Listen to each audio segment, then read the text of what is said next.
Hey, what's up, guys? This is Ricky V, and you're listening to episode number 41 of the Elite Fitness podcast. And over the next two episodes, I'm going to be doing a short Trenbolone series. So this is just recordings from our evolutionary.org podcast where we're discussing Trenbolone. It seems to be a bit of a trending topic. A lot of guys coming around asking about Trenbolone right now in the forums. So I thought it'd just be a good time to bring up some of this old content that is really, really good content, really good information on this drug, and just re-syndicate it, put it back out there for you guys to listen to if you haven't already. So without further ado, here is Trenbolone, and we're going to start off with the profile first.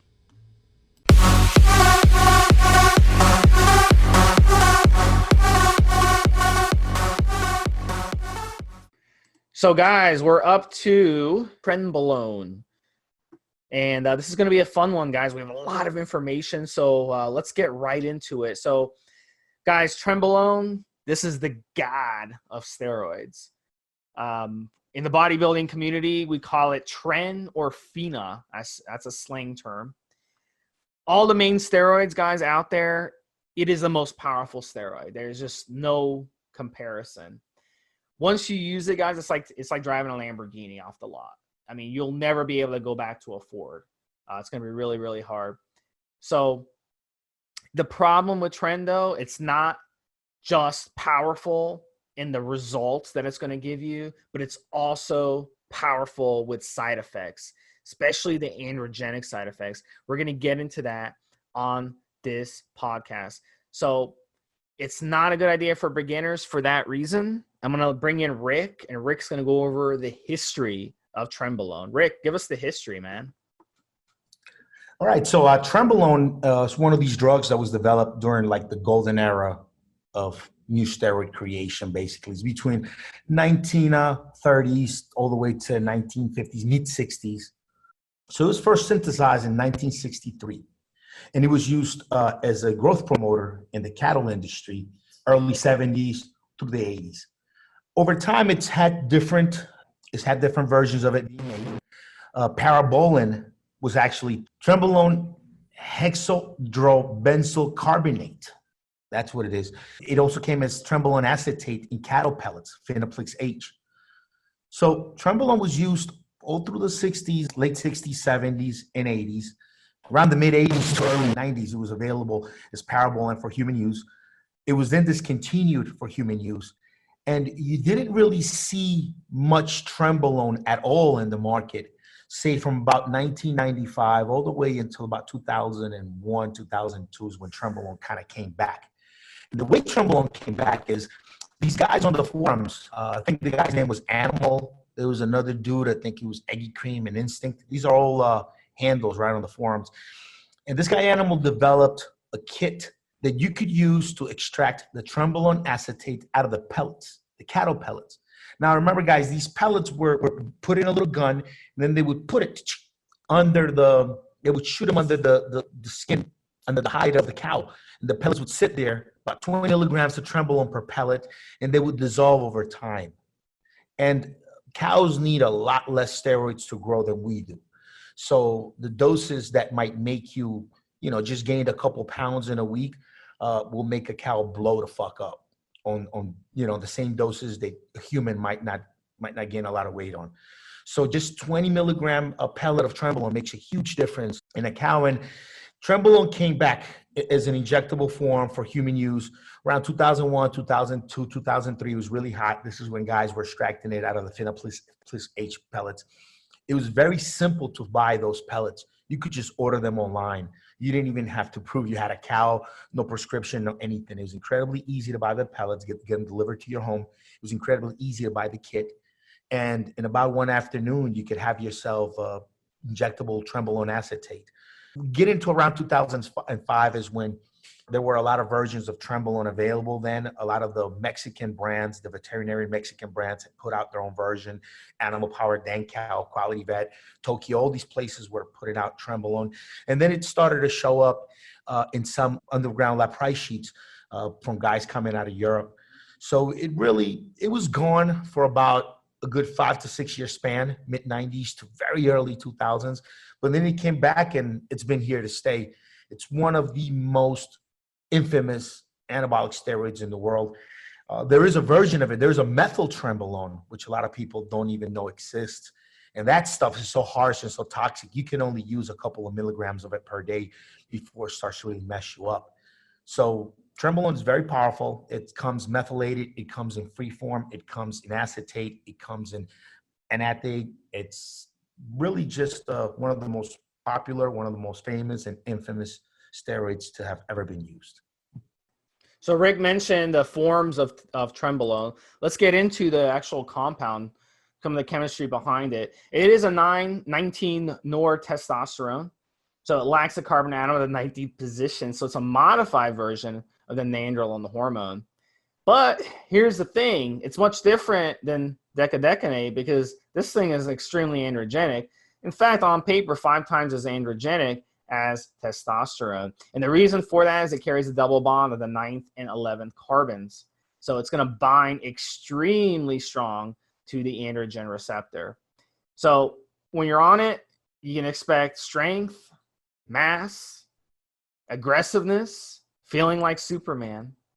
I personally, people laugh about this, but I've actually been pouring cups of water or juice into a glass cup. And as I was doing that, the cup actually shattered in my hand when I was on Trenbolone. So it really legitimately turns you into Superman when you're on it. I mean, no joke. I've changed light bulbs and had the light bulb smash in my hand when I've been on Tren. It just gives you so much strength. It's been ridiculous. Even when I'm fishing on Tren, I notice like people I'm fishing with, they're like, Steve, what are you doing? You're ripping the hook out of the fish's mouth. You're like not even like fishing correctly. It's because it makes you so fucking strong and you can't even help it. So we'll get into some more stuff on it. Let's talk about dosages and injection frequency. So Rick, tell us about your favorite dosages of Tren and what kind of injection frequency should you do based on the esters? Well, it depends what you use, right? Trenbolone acetate or enanthate, whatever you have available to you. I think every 3rd day is good, man. If you have acetate, you want to do it every other day or maybe every day. Enanthate, every 3rd day. I like enanthate every 3rd day.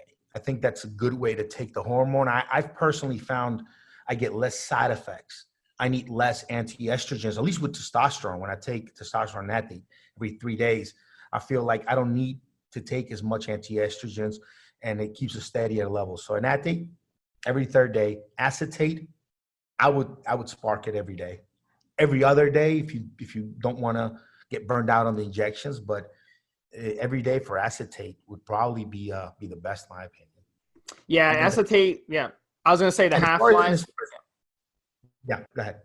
Yeah, the half-life for acetate is 2 to 3 days. Enanthate is 8 to 10 days. The hex is 10 to 12 days. And then no ester is 6 to 8 hours. No ester Tren. I wanted to ask you, though, Rick, about the detection times, because the Trenbolone esters are about 5-month detection time. So it's a really bad idea if you're a tested athlete. But what about the no ester Trenbolone? Because I've read that the detection time, even on the no ester Trenbolone, is 60 days or more. How can that even be possible? Can you explain that? We're entering a new era in testing now, and all this old stuff is going out the window because now they're beginning to test for metabolites that linger months and months later. So Trenbolone, as it encounters different enzymes in your body, is going to get turned into different metabolites every which way. It's already designed on paper to not become an estrogen, so that's been taken care of. But when it comes to other enzymes and other processes in the body, it's going to leave other metabolites. And we're getting into a really new era now in testing where they're testing for these metabolites, and some of them can linger in different parts of the body, everything from mostly fatty tissue, but sometimes bone, sometimes different areas of your body, these metabolites will linger in. And the scientists that are developing this testing, they know for a fact, it's proven that this metabolite could not exist in your body unless you had injected this other synthetic hormone previously. That is the only way that this metabolite could appear in your body today, is because it's been converted from an earlier banned synthetic drug that you took. So, the detection times, I guess, look, esters, what Steve said with the esters and enanthate is pretty consistent. But new era, guys, and if you're a top level athlete, it's a new era. They're going to catch you if they want you. All right, guys, so let's talk about the side effects. The first one I want to talk about, guys, you're never going to hear this on any other place, is the effects that Trenbolone has on inflammation in the body.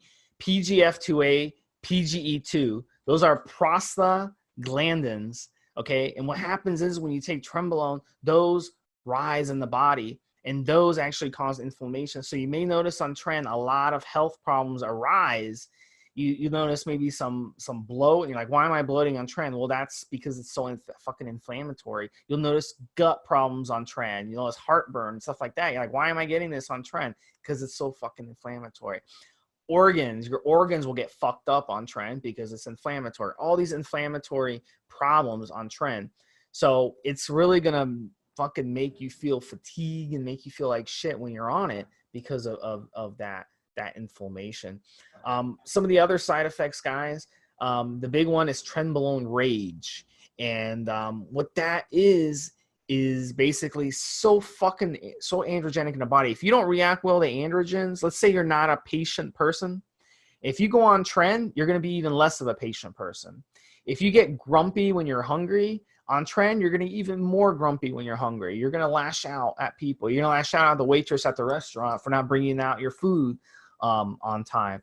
If you have sleeping problems, okay, already, and you go on Tren, you're going to have even more sleeping problems. So it's going to cause all this issue. If you're an aggressive guy, you like to pick fights, you're going to end up in jail when you take Tren.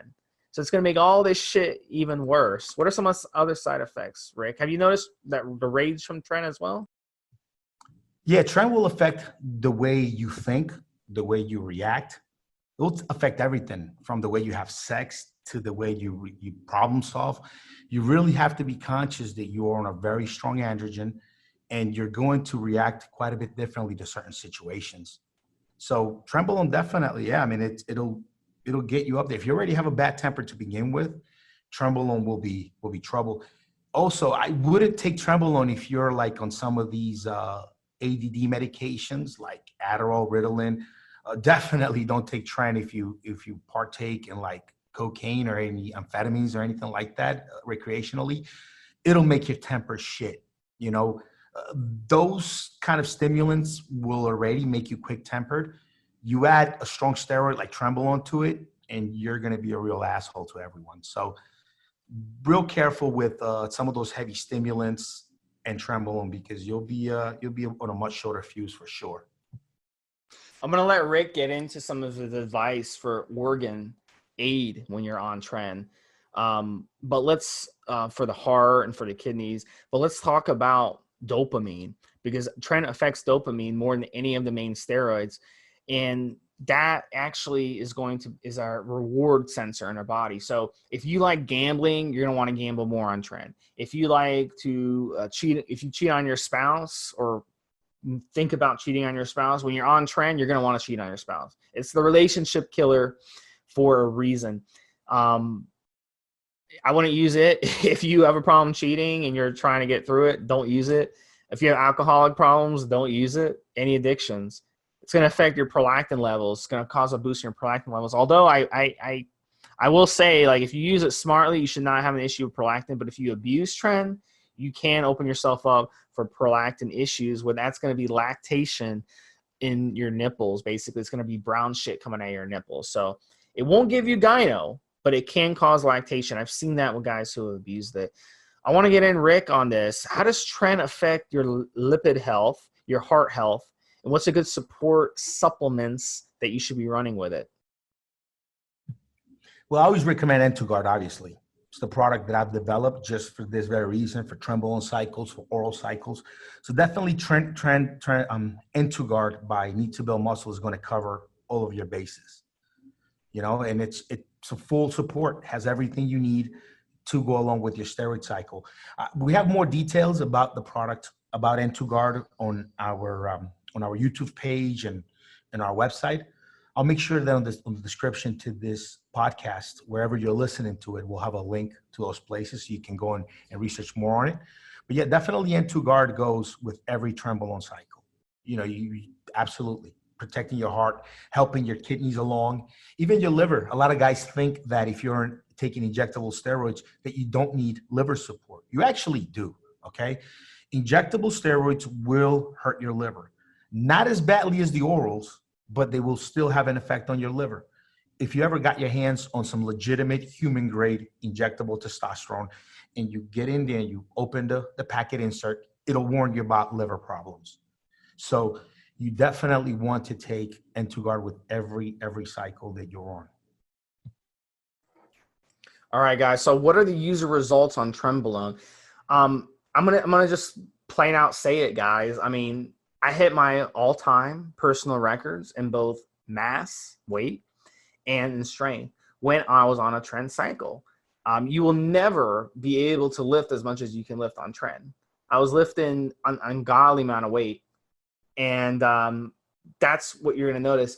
Those of you who are a lot more insulin sensitive, you're going to notice when you're on Tren, you shred up very, very easily on the stuff. But if you're insulin resistant and you go on Tren, you may notice that you easily put on a lot of mass. Like even if your diet stays the same, you'll notice that you like gain a crazy amount of weight like within the first couple of weeks on it. You'll gain like 5 or 10 pounds right off the bat. And it's not necessarily just like water weight. A lot of it might be some inflammation, but it's just going to put on weight so easily.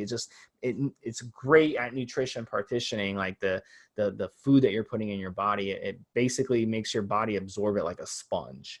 So it's an incredible steroid. Guys will notice like all their lifts like so fast. Like you go on it within like 2 or 3 weeks, your lifts are just sky high. It's an amazing steroid, guys, but it should not be used unless you're experienced. It's not a good idea. I would not use it the first 5 cycles. Save it for much later because it's a very, very strong steroid and you're not going to want to go back to something else when you use it. So Rick, tell us your opinion on that. And then can I get into your favorite Trenbolone stacks? What's the best way to stack it? Trenbolone goes great with pretty much every steroid out there. It's a really, really good steroid. I wouldn't mix it with Deca. I think you might have some sexual issues, some issues with the way you have sex if you mess with Deca and Trenbolone at the same time.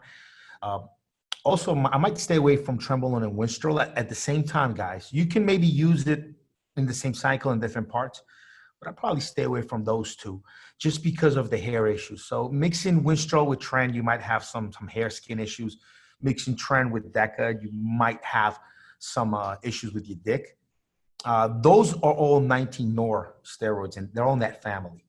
So you need to be aware of that as well. But look, good stacks, Trenbolone acetate, testosterone propionate, and equipoise. Perfect stack. Those 3 are really, really nice stack. Trenbolone and Test, great stack. Trenbolone and Turinabol, pretty damn good stack. Trenbolone and Adamar, it's a great stack as well. Trenbolone and Primobolan, great stack as well. I think the only things that I would personally be concerned with Tren is mix with Winstrol, maybe your hair, mix with Deca, your dick. Besides that, it'll actually stack pretty decent with pretty much anything you throw at it. In my opinion. What do you think, Steve? Yeah, Tren and Winstrol shed my hair like nothing else. And also the side effects were so bad on that stack. What I did on Tren to hit my PRs was Tren and VAR, and another cycle was Tren and T-Bol. And that was it. I did not use testosterone with it. And that was a low side effect cycle. I used about 250 milligrams of Tren a week. And I use a very low dose of VAR. I think it was like 30, 40 milligrams of VAR and like 20, 30 milligrams of T-Bol on those separate cycles. I got fantastic results.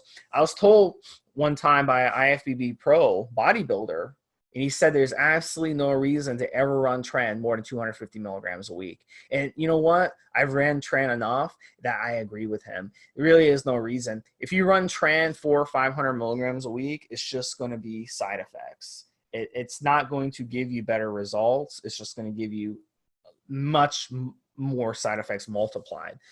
So just, run it conservatively. You don't have to run much. It works so amazingly fast that you don't even have to like run a kickstart with it. It's the king of all steroids, period. It's just the nectar of the gods. Rick, what about the cost and the ease of access? What's your experience with that? Is it easy to get? Is it cheap? It's actually in the mid-range. It doesn't tend to be as expensive as like Primobolan milligram per milligram, but it's not as cheap as Dianabol. It's very hard to be substituted. Trenbolone has very specific side effects to it, and it's very hard. Even the color of it, the amber color it has that comes from some oxidation of the hormone there, even that's hard to replicate because other steroids don't develop an amber color the way Trenbolone does. So if you know what to look for, if you can tell if Trenbolone is fake or not if you just take a little drop of it and drop it on your tongue. It's the only steroid that's gonna prick your tongue like hot sauce. It'll also, the smell of it, very distinctive smell. The way it makes your pee smells very distinctive. So it's got a lot of very distinctive signs to it. Color and taste being one of them. That if you know what you're looking for, it'd be pretty tough for them to stick you with something, for them to substitute it for something else. I mean, I don't know what they would substitute Trenbolone for, really. The only thing that really kind of came close to Trenbolone, I thought, was Superdrol, oral Superdrol, very close to Trenbolone-like effects. Probably a little bit, in my opinion, probably a little bit better for gaining mass than Trenbolone is Superdrol, providing you ate enough. But yeah, same thing with Trenbolone. If you want to gain mass on it, you got to eat a ton of food on Tren, and you'll gain some solid mass on it. Wouldn't you agree? Yeah, guys, and let me just go over one of the last time because I want to get Rick in on at the end here and talk about Tren cough because we didn't mention Tren cough as one of the side effects. I want to let Rick explain what that is and his tips on it really quick. But first, let me say female use, guys, out of the question. I have seen some females on the forums use Tren. I do not recommend it. It is just too androgenic for females. It will give you viralization side effects. And some of those virulation side effects can be pretty permanent. So I would not be using Tren. So Rick, anything else to add? And I definitely want to hear about your Tren cough advice. Yeah, Tren is not for women. Tren is not for women. I won't get into specifics, but back in the day when we used to bake the Tren out of the pellets, the one way to know if you got a good yield out of the acetate or not is because like a quarter of a milliliter, like a quarter of a cc, if a girl took a quarter of a cc of Tren acetate, within 24 hours, her clitoris would be on fire. Very sensitive. Those heavy androgens would just completely, the girl would know she was on something. And it was in and out very quickly because it's acetate, obviously. But no, Tren is not for women, not for women at all. I wouldn't recommend it. I don't think it might make women go bald. I think Trenbolone is going to have a real issue on the hairline and also thickening of the voice. It's not worth it. I'll say it again. Fitness girl, all you need is about Anavar, Winstrol, a little bit of some, maybe a little bit of peptides. That's about all you need. Anything else is going to start turning you into a dude, really. So tell us about Tren cough. Well, Tren cough, it's a process that basically happens with most injectable steroids, which basically when you're injecting, the needle can actually pass right through a blood vessel. It'll punch right through it. After injection, of any injectable steroids, you run a chance of the steroid going into your blood system right away, which is not what we want. You inject the needle deep into the muscle. As you press the needle, you create a depot. You create a bubble of oil between the muscle. Ideally, you're not shooting into your blood. You're shooting into the muscle. And then as time goes by, the oil will start to escape out of the depot, and then your blood system will absorb it slowly. Once in a while, when you put in the needle in, you'll spear right through a capillary. You'll cut right through a blood vessel. And then when you inject and you create the depot, you create an area there with pressure because the oil is there where there was just muscle before. Now you created a depot by stretching the muscle out.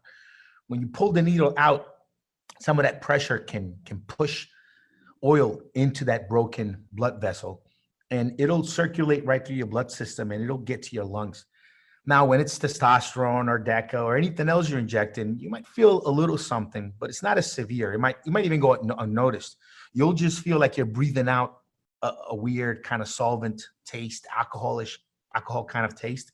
But that's about it. Not when you have Trenbolone, okay? When you're injecting Trenbolone and this happens, the Trenbolone, when it gets to your lungs, it's hot like hot sauce. It's one of the things I said, if you want to try it, put Trenbolone on your tongue. You'll see what it tastes like.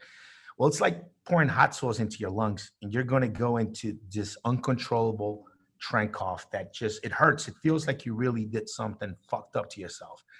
It's to the point where many guys have called 911 while they're coughing, only to call back a minute or two later to tell them it was a false alarm, because the pain is so unbearable. You really think something's going on, and then it's gone just as quickly. So the process of oil from an injection leaking into your blood system and getting to your lungs, very common, actually a lot more common than most people think. But when it's Trenbolone, you'll have you have an irritation and kind of like a hot sauce in your lungs effect that's really not pleasant at all. Yeah, and that's all more reason not to use Tren on first cycle, guys. There's so much stuff that we went over on this podcast that if you're not reading about this and not listening to a podcast like this, it's really a mistake just to hop into it, because like Rick said, you don't want to end up calling 911 for a false alarm because you didn't know that tren cough even existed. So the first time I got tren cough, I knew it. I did my research. I knew it was a possibility, and I was like, fuck, now I know what it feels like. But I didn't panic. I didn't call 911. I knew it was possible. So, be very careful, guys. Trenbolone is no joke, guys. And, use this podcast as a reference to go back and learn more. If you got further questions, hit me up on the forum, Steve Smi. For Steve Smi and Rick, thanks for listening. We'll have another podcast next week. Thanks, guys. Thanks, Rick. Hey, have a good night, Steve. Have a good night, guys.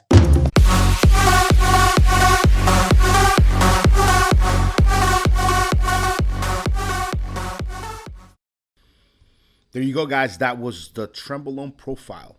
And as always, we are not doctors. None of what we say should be regarded as medical advice. You always need to check with your own doctor before you do any drugs or even start training, man. So that is your legal warning. And see you guys next week with some more Trenbolone content.